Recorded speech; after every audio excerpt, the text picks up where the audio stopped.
Big 12 has never felt stronger, but are they actually stronger now than before? We'll get into it here at episode 219 of College Football's Peek Around the Corner with your host, Greg Pflugar. We cover everything in college football because we love everything in college football. And if you do as well, subscribe to this ever-growing channel. Smash that like button if you like our content. Share the video with your family and friends. Scott Dochterman, The Athletic, wrote a beautiful article on the Big 12. Jamie Pollard, Iowa State's Jamie Pollard on the new look Big 12. Never have felt stronger. Cedar Rapids, Iowa. No major conference has experienced more turmoil than the past 15 years in the Big 12. And Iowa State's athletic director, Jamie Pollard, has the experience of all of it up close. This year, it's different. Pollard, who ranks fourth in longevity among the Power 5 athletic directors, has a wider smile and a bouncier step these days. The Big 12, seemingly always on life support, has 12 members unified beginning in 2024, and its future appears stable. I have never felt stronger about the fabric of the Big 12, Pollard said Tuesday during a stop on the Cyclone Caravan. I've done this for 18 years. Quite frankly, for 16 and a half years,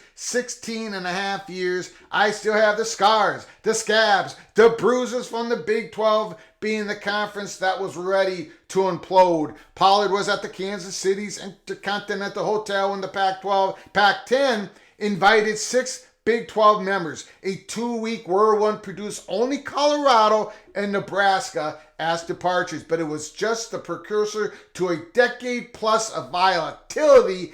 In 2011, Oklahoma and Texas flirted with the Pac-12 a second time, which further destabilized the conference and caused Texas A&M and Missouri to leave for the SEC. Then TCU and West Virginia joined the Big 12 as replacements, which provided an unsteady salve into the 2021 when Oklahoma and Texas announced that they would bolt for the SEC. Those schools leave in 2024, but the Big 12 additions, BYU, Cincinnati, Houston, and UCF begin play this fall. Once Oklahoma and Texas exit, the Big 12 will have 12 members that are similar institutions with comparable revenues and expenses. According to figures compiled by the U.S. Department of Education, 8 of the 12 schools reported football revenues between $30 million and $60 million during the 2021 fiscal year. Texas and Oklahoma made $161 million and $131 million, respectively, in football revenue that year. Last fall, the Big 12 reached a 6-year media rights agreement starting in 2025, and members will receive about $50 million annually in Big 12 distributions.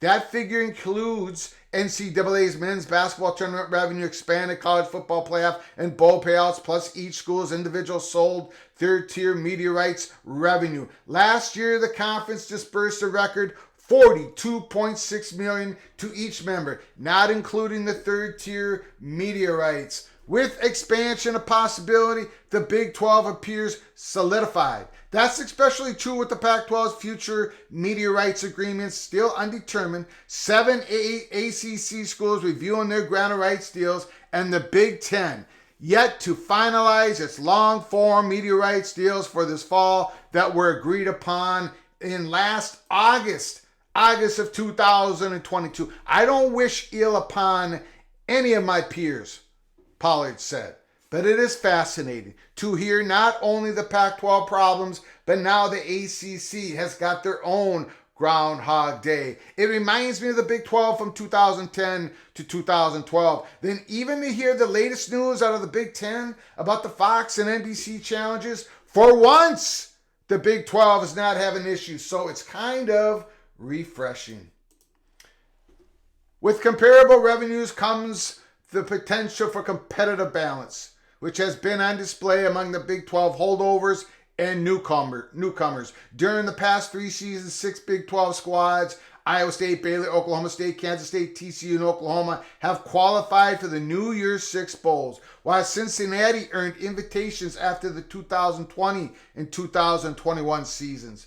During the past 10 seasons, UCF has 3 New Year's Six appearances, and Houston has won. Cincinnati qualified for the college football playoffs in 2021, while TCU did it last year. TCU became the first Big 12 team to win a college football playoff game and advance to the national championship. It wasn't Oklahoma. It wasn't Texas. It was TCU, the first Big 12 team to win a college football playoff game since 2017. 4 Big 12 holdovers and all 4 newcomers have totaled at least 42 wins. UCF 59, Cincinnati 57 on top of the list, followed by Oklahoma State 52 and BYU TCU have each 47. BYU and Iowa State 61,000, 60,000 respectively post the largest average attendance among the new look Big 12 teams last fall. Competitively, things are up for grabs, and that makes it really exciting for our coaches, Pollard said. And that's what you want. Somebody's going to emerge in this new Big 12 as kind of king of the mountain. And Iowa State is well positioned at this moment in time for that new frontier as we've ever been. Big 12 Commissioner Brett Yormark has made no secret about his desire to expand beyond the incoming quartet, should possible schools provide the right fit.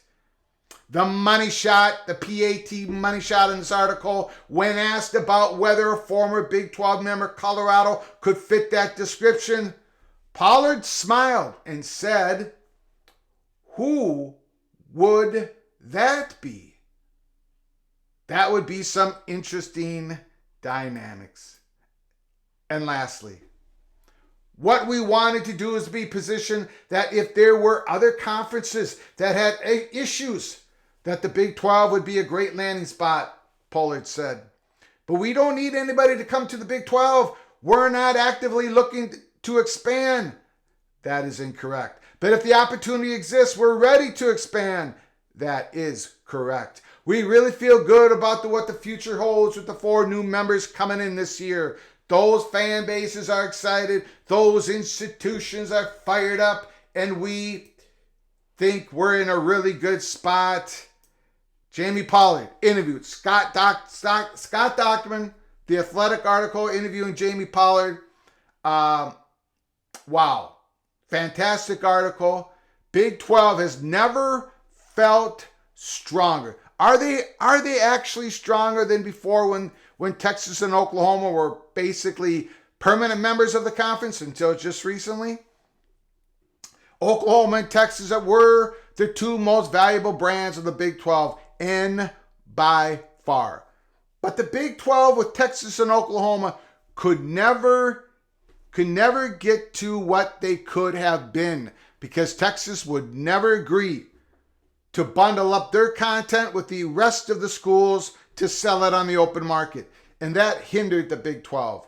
The Longhorn Network was an albatross wrapped around the Big 12's neck. It actually started to suffocate the Big 12. Yes, on paper, with Oklahoma and Texas in the conference, it's more valuable.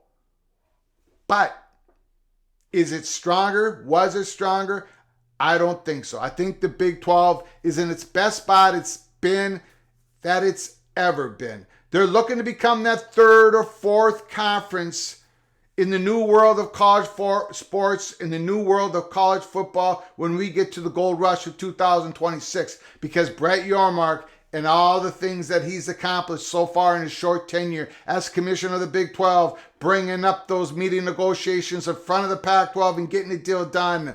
Brett Yormark and those presidents who hired Brett Yormark has put the Big 12 in the catbird seat in a very good position. We here at Peek Around the Corner agree with Mr. Pollard in his assessment of the Big 12 right now. Put down your comments and thoughts in the comment section. Let me know how wrong I got it again. Okay? So hang with us here at Peek Around the Corner as we continue to follow the Pac-12 saga. It's coming to a head. Stick with us. Buckle up. Brace for impact. Until next time. From all of us at PATC to all of you, please, you all take great care of each other. Thank you so very much.